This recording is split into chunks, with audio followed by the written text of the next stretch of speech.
medyo, ano na ako guys, umalis ako kanina ng 1 p.m. and then nakauwi kami by 5 p.m. kasi medyo traffic at saka may ano din, medyo yung sa pinuntahan natin is wala namang gaanong tao pero syempre pag namimili ka, diba, mamimili ka, titingin-tingin ka kung ano yung maganda.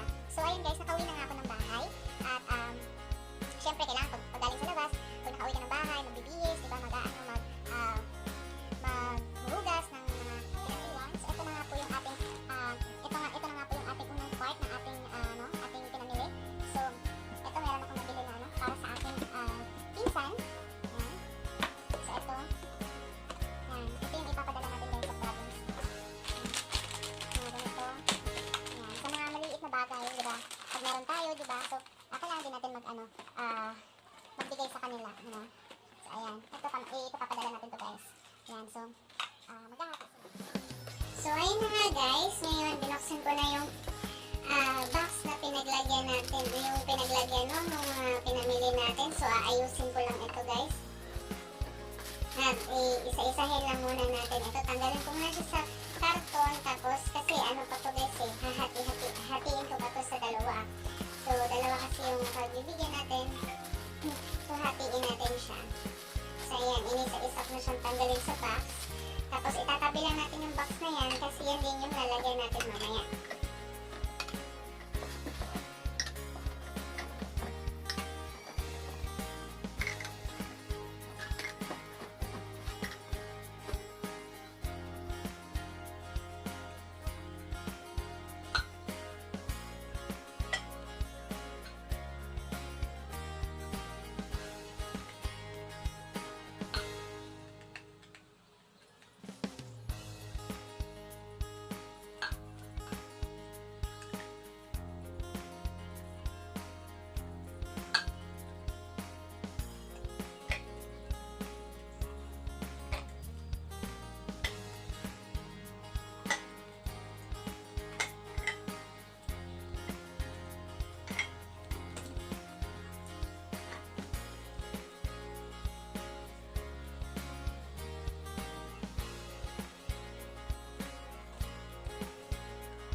So ayun guys, tanggalan mo natin siya ng mga price kasi para pagdating naman doon, wala namang mga hindi naman nila malaman kung magkano yung bili natin ito, ganito. So kapag nagbibigay tayo guys, syempre tanggalin natin yung mga price tag para naman, diba? Kasi baka makita nila, mahal pala yung binili mo, ganito, diba? So para na rin, iwas na rin siya.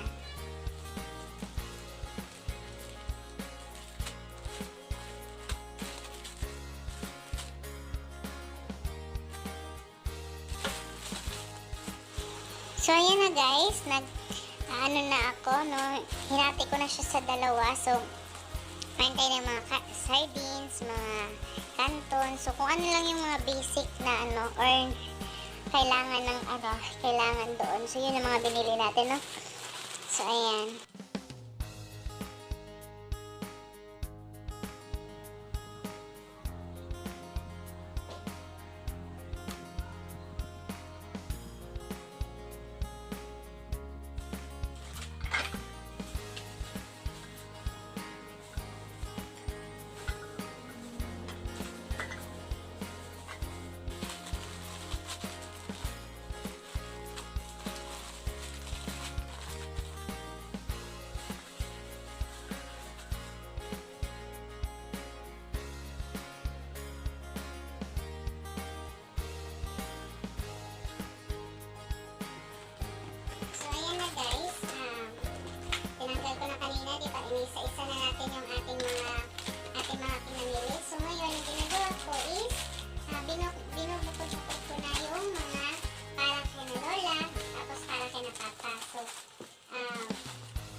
Yan. So, kailangan natin pagkasyahin, ayusin, i-file ng maayos yung ating mga pinamili, no, para magkasya siya sa isang karton.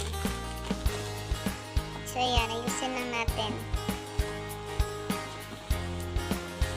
So, yung ano pala, yung mga mababasagin pala dyan, hindi ko na na-video, pero kailangan natin siya, guys, ibalot siya ng either damit, kasi pwede siyang mabasag kapag kapag i-travel na siya doon, no, pwede siyang mabasag.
So, ngayon naman, guys, ang gagawin natin is, ang ginagawa ko naman pala, guys, ay inaayos ko yung mga damit konting damit na ipapadala natin doon.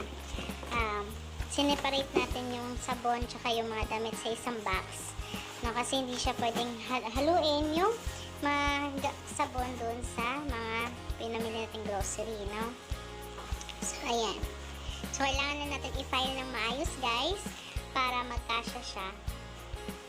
Although, doon naman kasi, pagdating naman kasi doon sa